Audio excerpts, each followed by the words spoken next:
యేసు ప్రభువారు మరియా గారి గర్భములో పుట్టిన తర్వాత ఈ లోకానికి వచ్చిన తర్వాత ఆయన దేవుడా కాదని ఆలోచిస్తున్నారు. కానీ వాళ్ళకి తెలియని విషయం ఏంటంటే ఆయన ఈ లోకానికి వచ్చిన తర్వాత నేను దేవుడని చెప్పుకోవడం కాదు, ఆయన ఈ లోకానికి రాకముందే ఎలా ఉన్నాడో తెలుసా?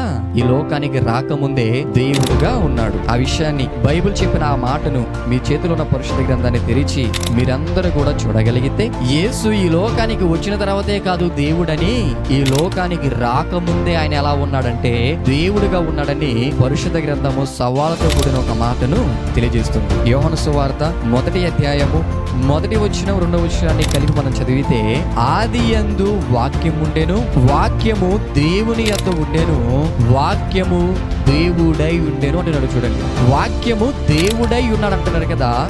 వాక్యమైన దేవుడు ఎవరింతకి? ఆ శరీర రూపముగా ఈ లోకములో జీవించిన ఆ దైవం ఎవరంటే ఎవరో కాదు, ఆయనే మనందరి రక్షకుడైన యేసుక్రీస్తు.